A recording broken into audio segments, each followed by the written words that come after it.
more basketball tournament time. We told you on the other side of the break, the big basketball tournament for the boys today, the Jeff Coney Classic at Rancocas Valley.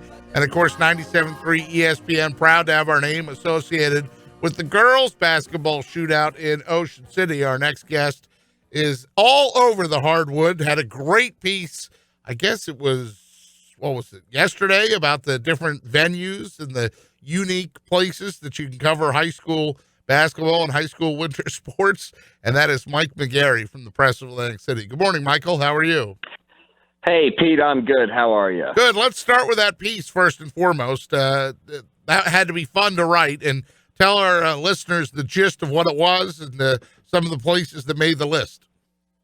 Yeah, I wanted to point out some of the unique places to watch a high school sporting event in the Cape Atlantic League area, and it came out of Wednesday night. I was down at Wildwood Catholic, St. Augustine. You know, Wildwood Catholic's got that tiny gym that looks like it's straight out of the movie Hoosiers down there in North Wildwood. And as I was driving home, I was like, well, that's a unique setting to see a game. What are some others? So we had Wildwood Catholic's gym, you know, Ocean City's football field on the boardwalk right there in Ocean City. You know, great place to cover a game in September and October.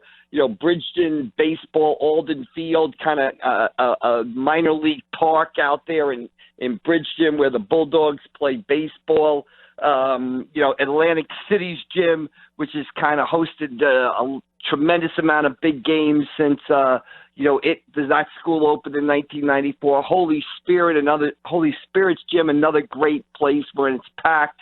You know, there's a good vibe, a good atmosphere in the place to watch a big game. Another gym that's hosted a lot of big games. So just kind of, you know, the professional sports have their Fenway Parks and their, you know, Dodger stadiums, and they're great places to watch games. But, you know, high school sports have their gyms and football fields and baseball fields with a lot of personality too. So to the ones that did make the list, I'll say first and foremost that Wildwood Catholic's gym, I don't think you fully appreciate how steep the bleachers are. I mean, they go straight up just to get enough seats in there for the seats that they do have. And yes, when it's a big game there, I mean, I would shoot games there for TV 40 and they're packed wall to wall on the baseline, and there is no baseline. I mean, there's, you know, if the guy is run down on a fast break, the pads are right there. You know, you dunk and you're basically using the padding off the wall to propel you to run back and play defense. Yeah, absolutely. I mean, we kind of stand there. The media kind of stands in one corner of that gym, and basically you're standing almost on the court. You're like a foot off the court. If you step forward, you know, you could set a pick for somebody basically out there. So, you know, you really are on top of the action. Like you said, the bleachers on that one side are steep and high. So, and it's really kind of a unique place. And it was rolling the other night as Wildwood Catholic made a statement with a big, you know, 82-43 win over St. Augustine Prep. I do also want to talk about, because you put Holy Spirit's gym in there, and a lot of people might not recognize some of the history that goes with that gym, but like with a big matchup, I know Holy Spirit one year played Atlantic High. It was Holy Spirit boys, Atlantic High boys. Came down, it either went to regulation or overtime. I know that the game was tight, and AC had a chance to tie it up. They tried to inbound the ball, and the kid from Atlantic City threw it, and it hit the wooden support that holds, like, the roof up, basically. It hit, like, that middle wood, and that was the ball game. Like, that was the last play of the game because he chucked it, but there was a lot of discussion, and I thought to myself, only here would a classic game like this end in that kind of fashion. Yeah, I mean, Holy Spirit's gym to me is like the perfect size for high school sporting event. It gets a big enough crowd in there to get, you know, to get a healthy enough crowd in there. But it also, again, a great atmosphere where people are right on the court, basically. And you know, I remember that game where the kid hit the roof with the pass, and it's hosted a ton of big games. Hosted the Cape Atlantic League Championship game when that first started in its present form in the early 90s. And, of course, you know, the Seagull Classic throughout the years, hosted that great Milt Wagner 52-point game back in the 1980s. So a lot of history in that gym also. Yeah, and of course, if we'll do one or two more gyms. The Atlantic High gym, they had that issue with the floor, but now it's got better lighting. It's got a new floor, and I thought the way you phrased it was right. The gym is intimate, and yet it's big enough that you can pack a bigger crowd in. Right, that's another gym that's hosted, because of Atlantic City's success, but also because when Frank Campo was the athletic director there, they hosted South Jersey semifinals and big Cape Atlantic League games, and it gets loud in there. When Atlantic City starts rolling or goes on a run or another team's in there making a run, it gets very loud in there, and you hit it right there when I said, you feel it's an intimate setting, yet it's a comfortable setting. You're not crammed into the place. You can get up, you can walk around.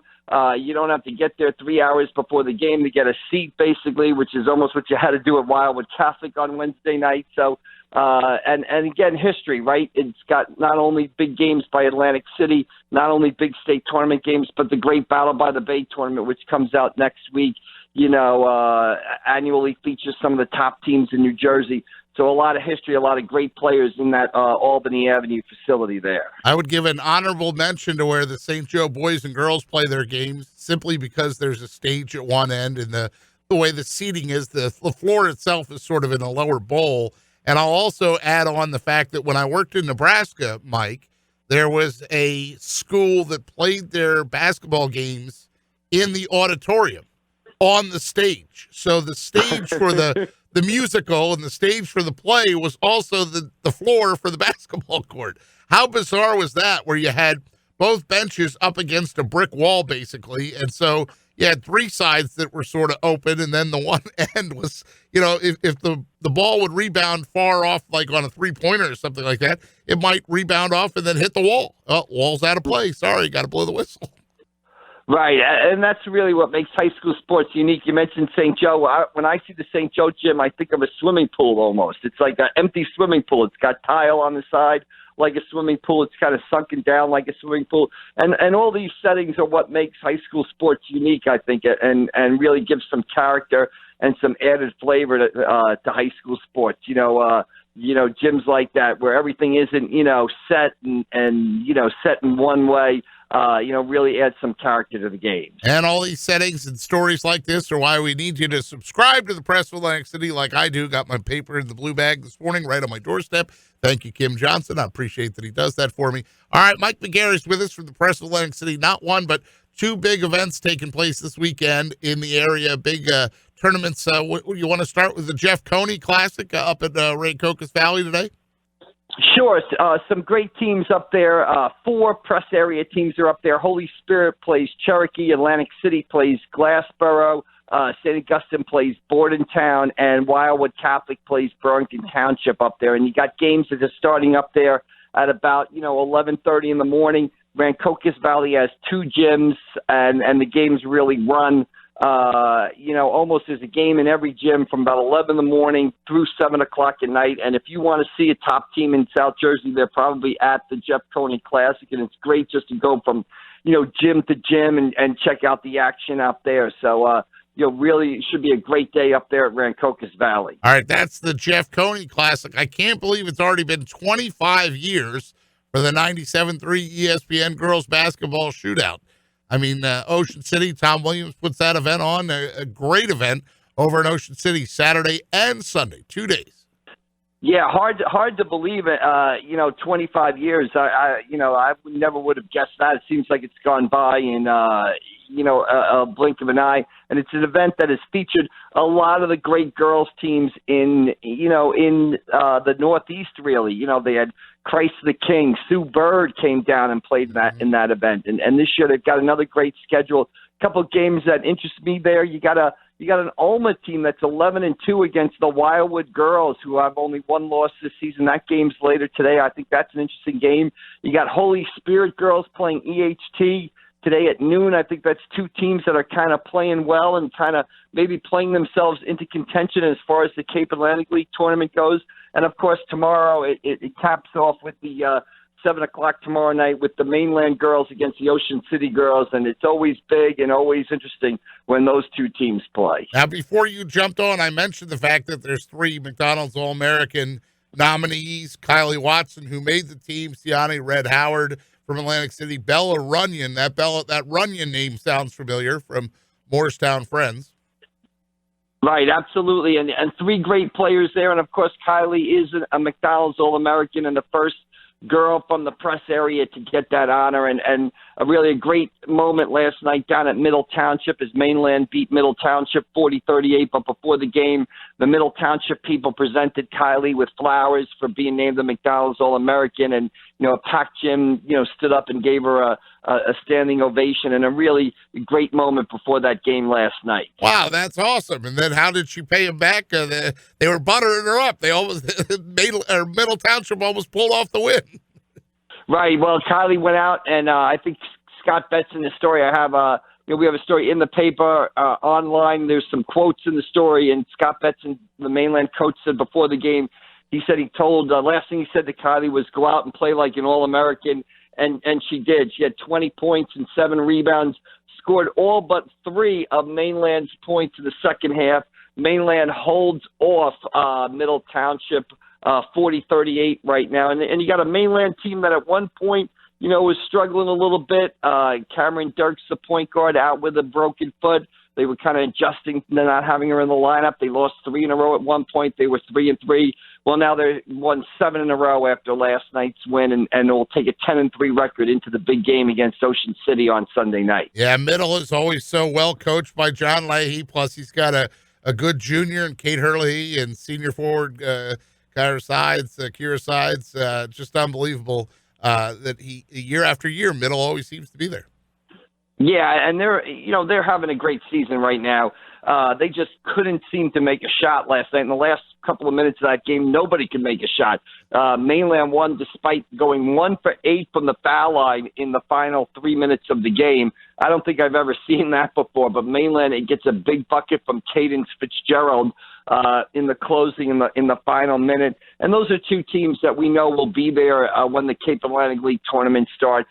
They'll be there in the Cape Atlantic League semifinals and maybe even the Cape Atlantic League finals. So, they'll be there at the end. And every time they play, points are tough to come by. And that was definitely the case again last night. But Kylie Watson, 20 points, 7 rebounds, gets it done for Mainland. Now, on the boys' side of things, Mike, we had this game on our air last night on 97.3 ESPN. Tom Williams and Mike Frankel with the call as the Atlantic City boys rallied to beat Ocean City. Just edged them out 43-42. Yeah, Atlantic City down 7 at halftime in that game. They come back.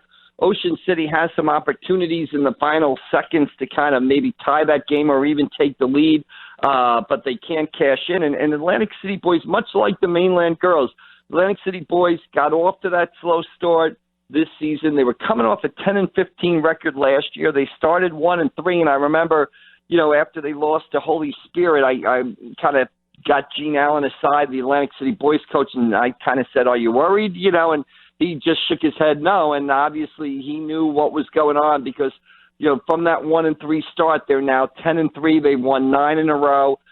Stephen Byard has played well. He had 12 points last night.